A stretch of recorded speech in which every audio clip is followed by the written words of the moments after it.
Man, what a fun night of camping. I mean, us in the great outdoors. It's been great. Time to burn all the trash we've accumulated. Yeah. I don't know if that's such a good idea. What, you see a trash can anywhere out here? I mean, it's not like we have that much. We got a couple cartons of milk, a couple dozen plastic water bottles, some film strips, a couple old laptops, some used batteries, a couple spare tires, and a couch or two. I mean, come on, it's in the fire. It just makes sense. I mean, it's not like the fire police are going to come get us or anything. Here we go. Hey everybody, I'm Austin Ozone, and I'm here to tell you why you're getting ready to poison yourselves. Pristine air. There's something magical about it, isn't there? Even just waking up in the morning and taking that first deep breath, then another, and another, and another.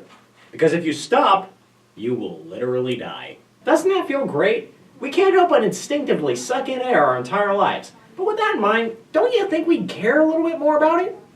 That's where the Clean Air Act comes in. The Clean Air Act of 1970 was enacted by Congress and caused the U.S. Environmental Protection Agency to establish health-based standards for outdoor air quality to protect people. Enter the DAQ, also known as the Division for Air Quality. Their job is to make sure that the air is clean enough that it meets the EPA standards. Let's go talk to Roberta Burns from the DAQ for the first-hand source. Roberta? Oh, hi. Hi, my name is Roberta Burns, and I work for the Division for Air Quality. Clearly, we've made tremendous progress over the last 50 years. Obviously, our work is not done. I mean, humans keep going about their daily lives, and everything we do, every decision we make on a daily basis ultimately impacts the air that we breathe. So one of the areas that we continue to work with communities on is the way that each of us individually impacts air quality. I would hope that in 10 or 20 years that nobody is burning their trash, that we have easy access to trash collection for everybody. Many people really wonder what's going on with our air. You can't see air pollution most of the time unless it's really, really bad. What's in our air? How bad or how good is it? And actually, I think the story of air quality in Kentucky is almost like the greatest story seldom told, because it's improved so much in such a relatively short time.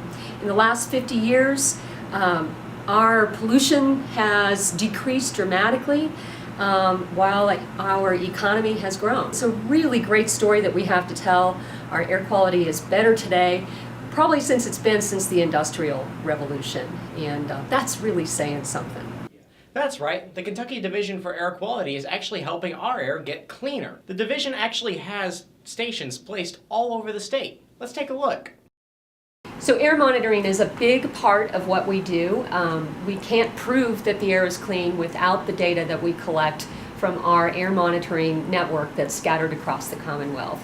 Each air monitoring station contains several different instruments, and those instruments sample the air. Some of them collect samples on filters, for instance, particulate matter. This is the bottom line. This is what we can always go back to, is the data that we collect on a daily basis from this air monitoring network.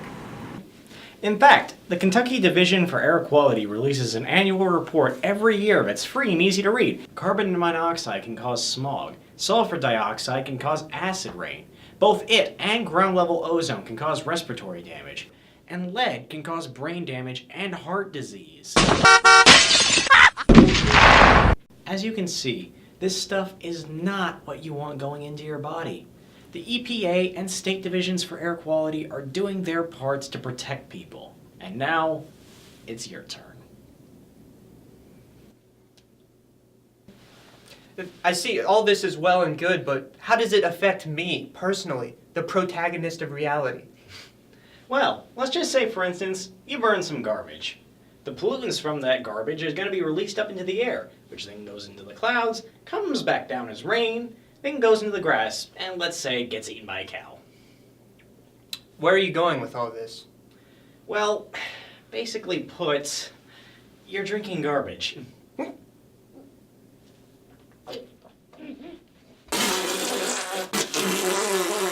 I wrote a handy little song to help us remember what and what not to burn. Don't burn your trash. So, the next time you're planning on burning something, I made this handy acronym to help you remember what and what not to burn. Smoke. Stop making our kids poisoned. Gosh, it's so clear to me now. How could I have been so foolish? Just with a tiny shift in perspective, beyond my own limited selfishness, I can now make decisions on behalf of humanity, for the greater good of our community, our environment, and our planet. We're sorry we doubted you, Kate. I think we all learned something here today. Let's go find a trash can. We love clean air. Yeah!